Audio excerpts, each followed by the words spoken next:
Maka seperti biasa haram bil haidi, yaitu bagi orang yang haid.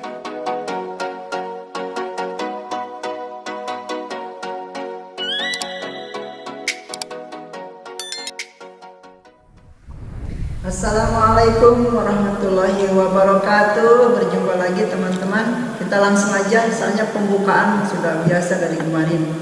Nah, kita lanjut saja pada pembahasannya teman-teman. Nanti kita jelaskan.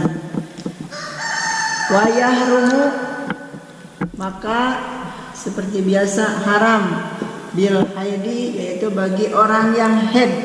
Jadi sekarang orang yang haid haram melakukan hal sebagai berikut, yaitu ada 10 perkara haram buat orang yang mempunyai haid. As-sholatu, yang pertama haram melaksanakan sholat. Wa tawafu, yang kedua haram tawaf. Wa masul mashafi, yang ketiga haram memegang Quran. Wa hamluhu, yang keempat haram membawa Quran. Wa lubsu, yang kelima haram diam fil masjidi, di dalam masjid. Wa qiraatul Qur'ani, yang keenam haram membaca Quran. Yang wasaumu, yang ketujuh haram puasa. Wa tolaku, yang kedelapan haram ditolak. Wal mururu, yang kesembilan haram untuk melewat fil masjidi, ke dalam masjid. In khafat, apabila dia itu takut talwisahu, jadi darah haidnya itu menetes. Wal istimta'u, dan yang ke-10, yang terakhir, yang ke-10 haram untuk dicumbuk baina surati, antara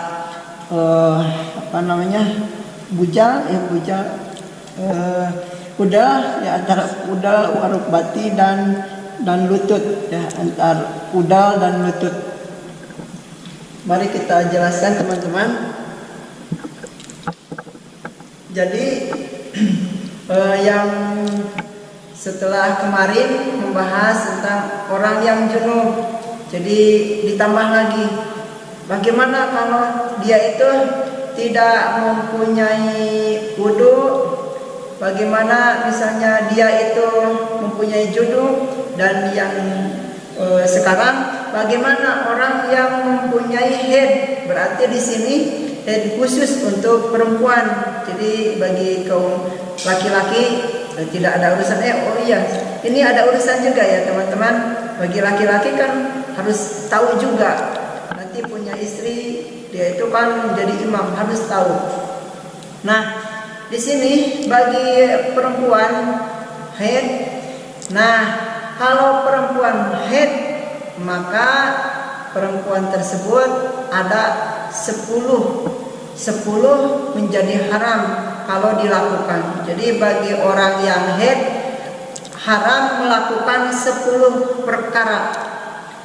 10 perkara. Yang pertama biasa, yang kemarin cuman ada tambahannya, ini lebih banyak. Yang pertama haram untuk melaksanakan sholat. Yang kedua haram untuk melaksanakan tawaf. Ini sudah penjelasannya teman-teman, jadi kita percepat aja. Wa masul mashafi, yang ketiga haram untuk memegang Quran. Wa hamluhu, yang keempat haram membawa Quran. Yang kelima haram untuk diam di masjid. Nah, kemarin orang yang junub sampai wa qiraatul Qur'ani, sampai membaca Quran. Di sini belum dijelaskan kemarin, yaitu bagaimana kalau orang yang junub melewat. Nah, kalau orang yang junub itu boleh kalau sekedar melewat masjid, tidak diharamkan. Yang diharamkan bagi orang yang junub kemarin adalah diam di masjid. Nah, di sini sama orang yang punya haid, perempuan yang punya haid juga, maka dia haram untuk diam di masjid. Terus haram untuk membaca Quran. Jadi walaupun tidak memegang, tidak membawa Quran, hafal Quran, maka orang yang haid itu membaca Quran tidak boleh membaca Quran dalam keadaan haid. Terus wasomu juga bagi orang yang haid diharamkan untuk puasa. Makanya ada kan perempuan yang punya haid waktu puasa bulan Ramadan, dia itu gak puasa di kodok di hari-hari yang lain atau di bulan-bulan yang lain. Itu karena haram, tidak boleh melaksanakan puasa bagi perempuan yang haid. Terus watolaku juga ada tambahannya bagi orang yang haid, bagi perempuan yang haid adalah haram ditolak. Jadi bagi laki-laki misalnya ada masalah dalam rumah tangga, terus mau dicerai, ditolak di sini mau dicerai, udahlah kita sudahan aja, cukup sampai di sini, kita cerai aja. Tetapi istri kita itu dalam keadaan haid, itu cerainya itu tidak sah karena haram, waktu haram bagi orang yang haid, bagi perempuan yang haid dicerai. Jadi tunggu aja dulu sampai bersih dulu. Lalu kalau misalnya keputusannya sudah bulat, memang yang terbaik untuk cerai, maka silahkan di waktu yang dalam keadaan tidak haid atau dalam keadaan suci, sudah suci. Terus wal mururu fil masjid. Yang ke-9, bagi perempuan yang haid, yang sedang haid adalah maka dia itu haram untuk melewat masjid. Jadi di sini beda dari yang junub. Kalau yang junub dia cuma haram diam aja di masjid. Tetapi kalau bagi yang haid, bagi perempuan yang haid, itu ada tambahan lagi. Dia itu haram untuk melewat masjid. Dalam arti melewat misalnya dari pintu ke pintu yang lain, itu kan melewat. Itu haram, atau melewat lagi itu tidak boleh, walaupun sekali atau bolak-balik itu tidak boleh. Kenapa? Nah, kalau di sini ada tambahannya in khofat talwisahu. Seandainya perempuan yang haid itu takut darah haidnya itu menetes ke dalam masjid, ke masjid. Nah, karena misalnya dia takut, ada rasa nanti misalnya kalau lewat ke masjid takutnya darah yang haid itu menetes. Nah, kalau punya prasangka seperti itu, maka hukumnya haram. Tapi bagaimana dalam keadaan yang sedang modern ini? Karena kan sedang yang modern ini ada yang namanya kan pembalut gitu, yang udah canggih sekarang ada pembalut. Jadi kan sudah terjaga gitu, tidak akan menetes. Nah, kecuali kalau nggak ada inkhofat, nggak ada prasangka takut menetes. Jadi kalau udah yakin dia misalnya situasinya beda, misalnya harus melewat masjid misalnya. Nah, kalau memang dia itu udah yakin tidak akan menetes darah haid tersebut, maka boleh, tidak haram lagi. Karena di sini ada pembahasan inkhofat talwisahu. Kalau nggak ada inkhofat talwisahu, maka semuanya haram. Maka tidak boleh walaupun dia sudah yakin untuk melewat.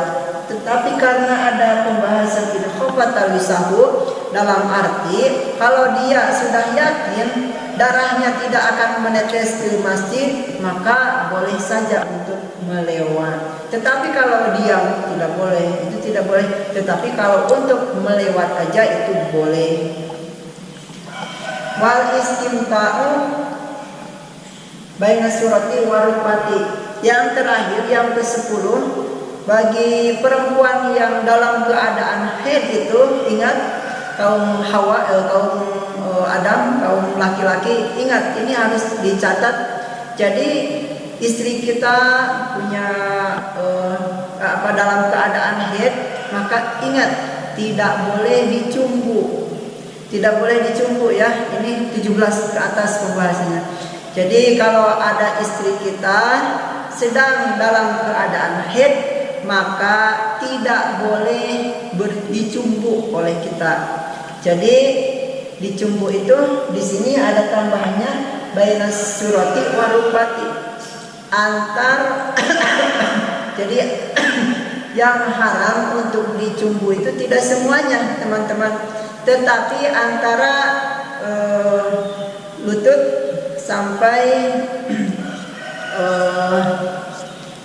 sampai pusar ya teman-teman. Jadi tidak boleh antara pusar sampai lutut itu ditentukan, tidak boleh. Tetapi kalau di luar antara pusar sama lutut itu berarti boleh. Nah di sini antara ya ada bahasa baina, ada bahasa baina antara pusar sama lutut. Dalam arti apa? Ini harus detail ya.